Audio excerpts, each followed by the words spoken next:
I've been working with disability issues for over 20 years. I like to say I was brought up in it. My uncle had cerebral palsy, and I've only heard this story relatively recently, so it still is affecting to me. But when he was born in the 50s, my grandfather was told, he'll never walk, he'll never talk, and what we can do, hand to God, what we can do is leave him by a window and nature can take his course. And my grandfather ran and got a pediatrician and got him served. And then a few months later, the pediatrician said to my grandfather, "You don't have to worry.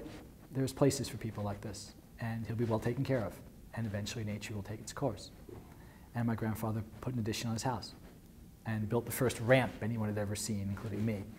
So it was never strange to me. I grew up with Uncle Bob. He's just the guy at the dinner table, right? It didn't matter that he couldn't talk. He could spell. He had control of one finger, had a letterboard. My grandfather made sure that he got to do things. So I always said that my grandfather was Olmsted before Olmsted. So it's all I've ever wanted to do as a lawyer.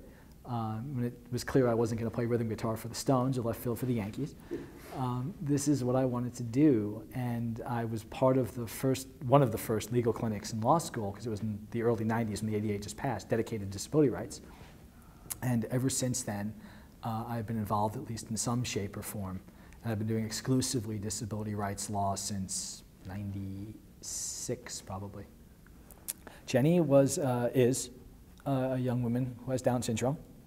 Jenny had always been independent. She graduated high school, she had her own apartment, she had her own job.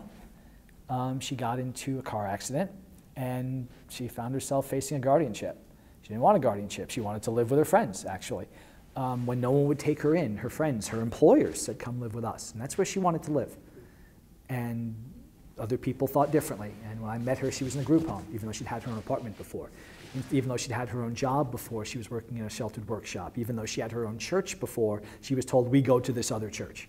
Even though she'd had an active social life, she was told, "You can't see people." And she never settled. Sometimes some people would have given up, and we could be forgiven for that. She never did. She fought. When I met her, she said very clearly, "I don't want to be under guardianship." She gave me a note that said, "I don't need a guardian. I just need a little help." And I represented her, along with others, and we fought for a year of litigation. And at the end, the court freed her and gave her the right to use supported decision-making and said, "Even if you need a guardian for these two things, health and safety issues, nothing else, I'm going to sunset that in a year. And your guardians are going to be the people you want to live with, not someone I'm going to arbitrarily pick, not someone who's trying to take away rights." And because of that, she got to live her life.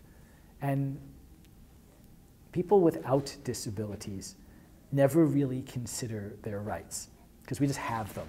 You know, I ask that question when I speak, "What's your favorite right?" And most people without disabilities, they don't really answer that, because they don't think. They think, "Well, I got all my rights."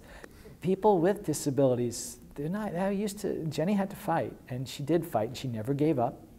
And because of it, she lives where she wants to live, she does what she wants to do, she works where she wants to work, she has the life she wants. She has the life that you and I have. That's why I say there's nothing special about Jenny. She wants to be like us, and she is like us.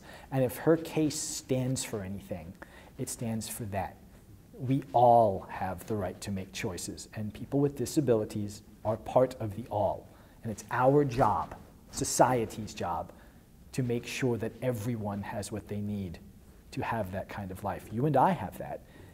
Why aren't we doing that for people with disabilities and saying, what is it you need to be part of your community? Rather than, because you have Down syndrome, you cannot be, you must not be. I ask this to professionals all the time, and please forgive me for rambling. But I always say, did you pick your job because you stink at it? Are you judged on what you do or what you can't do? You've chosen your career based on things that interest you and that you're good at. You have not chosen to go into a field that you're bad at. So you're judged by what you can do. But people with disabilities, especially people with intellectual and developmental disabilities, are judged by their limitations, what they can't do. You can't do this, therefore you must not be able to do anything. And to me, that's a sin. We have the right to be judged on our abilities, and I think we're moving in that direction. That is our evolution. That's our calling.